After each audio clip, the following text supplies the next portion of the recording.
Hello everyone. In today's video we are going to discuss about Schwartz Pick lemma. उसके result के बारे में हम डिस्कस करेंगे. जो Schwartz lemma है उसी का एक्सटेंशन है हमारे पास पिक लेमा. ठीक है, तो ये इसकी एक्सटेंशन है. एक बार मैं स्टेटमेंट आप लोगों को रिवाइज करवा देती हूँ Schwartz lemma की. सपोज़ एक फंक्शन f हमारे पास है एंड दिस इज़ एनालिटिक, और ये फंक्शन एनालिटिक है किसमें? In the unit disc. Unit disc में ये फंक्शन हमारा एनालिटिक है. एंड जो एफ जेड है इसका मोड भी किससे लेस है? Less than is equals to 1. इसको आप कुछ इस तरीके से समझ सकते हो कि ये जो मोड है दिस इज़ मोड जेड जो है लेस देन 1, और इसकी जो मैपिंग होगी वो हमारी एफ ऑफ जेड होगी, और ये किससे लेस देन होगा? ये भी होगा लेस देन 1. ठीक है, तो ये मैपिंग हमारी जा रही है एफ. इस कंडीशन के साथ जो हमें मेन कंडीशन गिवन है दैट इज़ एफ 0 पर क्या वैल्यू दे रहा है? 0. 0 इज़ मैपिंग टू 0. देन जो फर्स्ट रिज़ल्ट हमें पता लगता है that is mod of f z is less than is equals to mod of z. Second result है इसका जो फर्स्ट ऑर्डर डिफरेंशिएट है, और उसमें जब ज़ीरो वैल्यू पुट करेंगे तो इसका मोड भी लेस देन 1 होगा. और जैसे ये दोनों जो रिज़ल्ट हमें मिल रहे हैं ये एक इनइक्वालिटी के साथ मिल रहे हैं, less than is equals to. और आपको अगर रिज़ल्ट चाहिए एफ जेड की वैल्यू इक्वालिटी की फॉर्म में चाहिए, इनइक्वालिटी की फॉर्म में नहीं, तो ये क्या हो जाएगा? E to the power iota theta z. Mod हटेगा जब तो आप ये लग जाएगा e to the power iota theta. ठीक है, तो ये तीन रिज़ल्ट, इसको आप थर्ड रिज़ल्ट भी मान सकते हो अगर आपको इक्वालिटी में चाहिए एफ जेड की वैल्यू.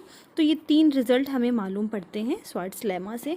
अगर हम पिक लेमा की बात करें इसकी, तो इसके तीन इम्पॉर्टेंट रिज़ल्ट हैं, और CSIR में डायरेक्ट हम फॉर्मूले में वैल्यू पुट करके इनका आंसर निकाल सकते हैं.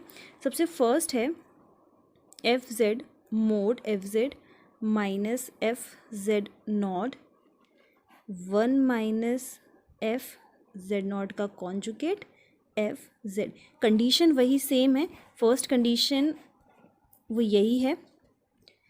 फंक्शन कैसा होना चाहिए? एनालिटिक, और यहाँ पर जो मोड जेड है दैट इज़ लेस देन 1, और f z mod f z की वैल्यू जो है वो भी less than is equals to 1 है. ये हो जाएगा आपका पिक लेमा. ठीक है, जिसका फर्स्ट रिज़ल्ट हम अभी देख रहे हैं. मैं अभी आपको बताऊंगी कब कौन सी वैल्यू इस्तेमाल करनी है. तो ये हो जाएगा this value is less than is equals to mod z minus z not 1 minus z not का कॉन्जुगेट जेड. और तीनों रिज़ल्ट देखने के बाद मैं आपको बताऊंगी याद किस तरीके से रखना है इन तीनों फार्मूलेज़ को.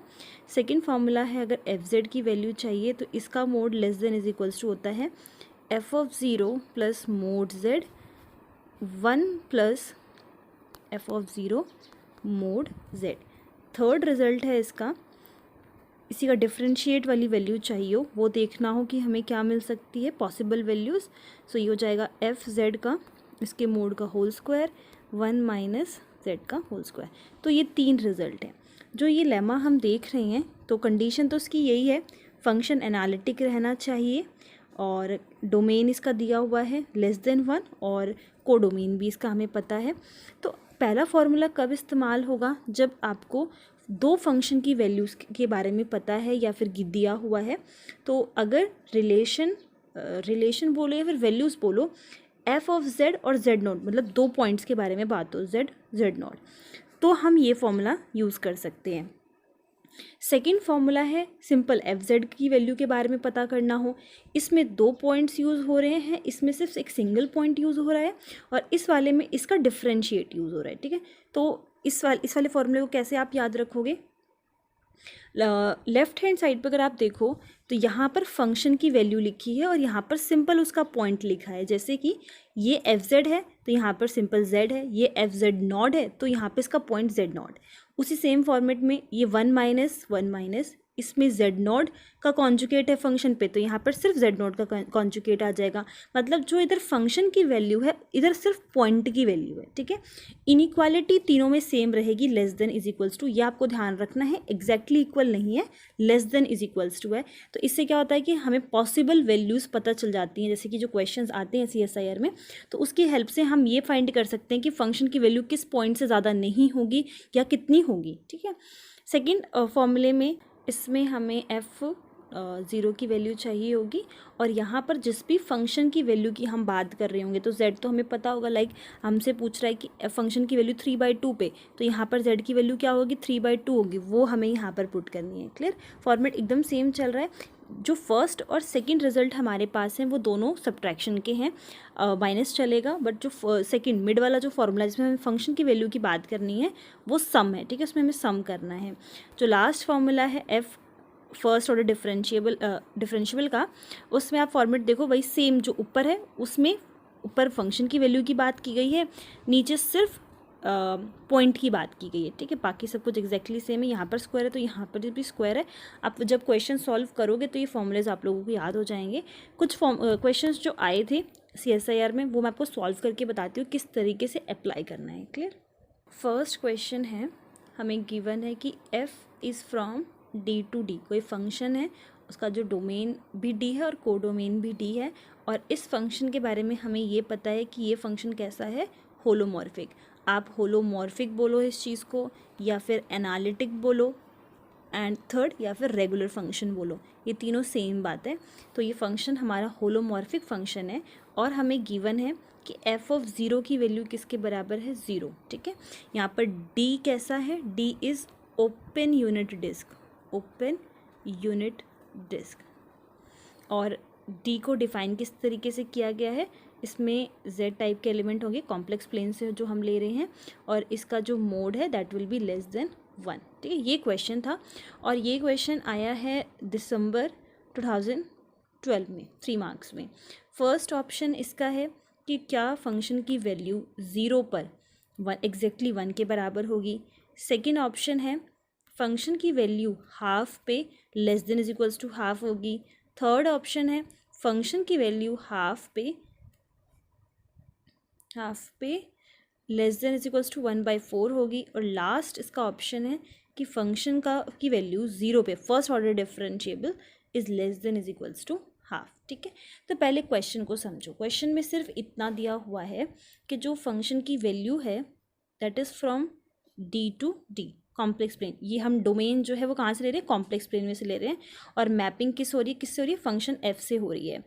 मोड z, जो भी हम z ले रहे हैं डोमेन में, वो किससे लेस देन है, 1 से लेस देन है। क्लियर, तो ये लेस देन है, D to D मैपिंग हो रही है, ये भी लेस देन है 1 है। तो इसमें जो भी इंफॉर्मेशंस दी हुई हैं वो किसकी हैं, स्वार्ट्स लेमा की सारी इंफॉर्मेशंस दी हुई हैं, क्योंकि कंडीशन यही थी फंक्शन एनालिटिक होना चाहिए, वो भी यहाँ पर गिवन है।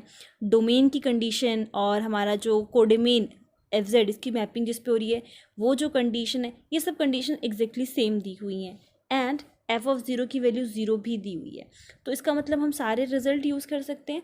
उस रिजल्ट के अकॉर्डिंगली जो पहला रिजल्ट हमें मालूम है दैट इज़ कि जो फंक्शन की वैल्यू होती है, फंक्शन की वैल्यू किसके इक्वल होती है, less than is equals to mod of z, मतलब जिस भी पॉइंट पर आप निकाल रहे हो उसी के मोड से less than is equals to रहेगी।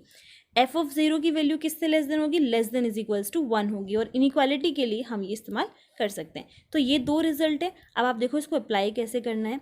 वहाँ से हमें ये पता चला कि इसकी वैल्यू किससे लेस देन रहती है, less than is equals to 1 रहती है। पहले ऑप्शन में ये कह रहा है कि एग्जैक्टली 1 होगी, ये जो है first A and D option जो है वो इससे रिलेटेड है, ठीक है।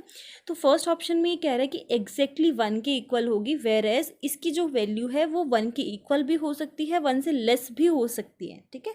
तो यहाँ पर एग्जैक्टली, क्योंकि ये एग्जैक्टली 1 कह रहा है इसलिए ये रॉन्ग हो जाएगा।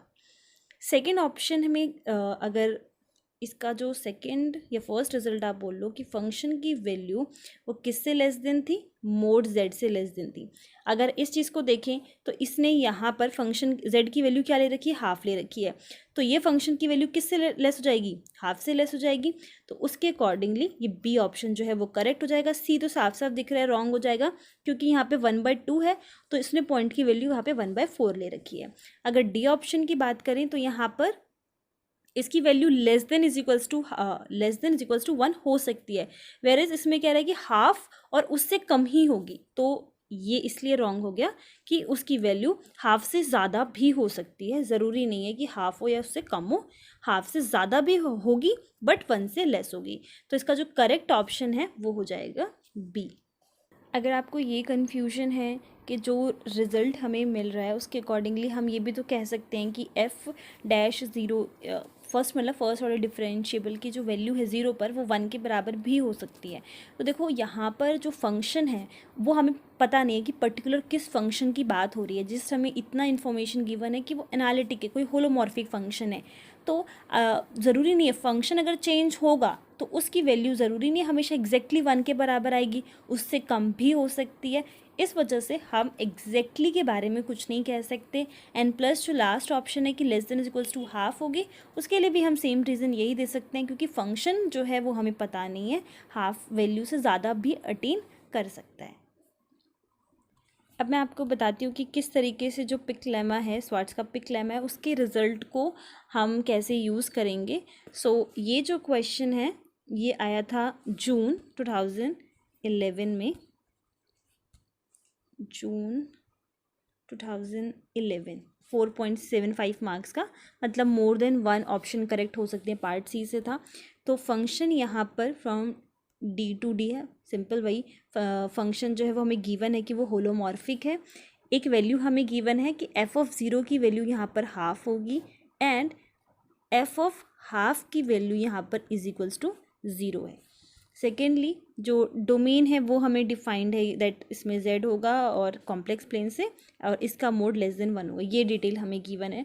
और कुछ ऑप्शंस हमें गिवन है जिसमें हमसे f'(0) की वैल्यू, फर्स्ट ऑप्शन ये कि लेस देन 3/4 होगा, सेकेंड ऑप्शन की वैल्यू है हाफ पे वैल्यू, और इसका first order differentiable will be less than 4/3, and C option है f'(0) this is less than 3/4, and मतलब इन दोनों को कंबाइन करके दिया हुआ है, फंक्शन की वैल्यू हाफ पे it will be less than is equals to 4/3, and last option is f(z) is equals to z। ये इसके 4 ऑप्शन है, first, second, third and fourth. तो आप देखो कि वैल्यू हमें निकालनी किस पे है। पहली वैल्यू तो चाहिए हमें f'(0) पे, ये फर्स्ट हमें वैल्यू चाहिए। सेकेंड वैल्यू चाहिए हमें f'½ पे, तो इनकी वैल्यूज़ को हमें कैलकुलेट करना होगा। मैंने आपको जो 3 फॉर्मूलेज बताए थे उन तीनों फॉर्मूलेज में मैंने आपको बताया था कब कौन सा फॉर्मूला यूज़ करना है। तो यहाँ पर जो भी वैल्यूज़ हमें पूछ रहा है वो f'(z) करके ही पूछ रहा है, जिसमें एक बार 0 दे रखी है एंड नेक्स्ट वैल्यू हमें दे रखी है z की, चेक करने के लिए हाफ पे। तो ये जो है वो आपको थर्ड वाले फार्मूले से ही पता चल पाएगा, क्योंकि इसी वाले फार्मूले में डिफरेंशिएबल की बात की गई है। तो कुछ नहीं करना है, जस्ट हम ये वाला ही फार्मूला इसमें इस्तेमाल करेंगे।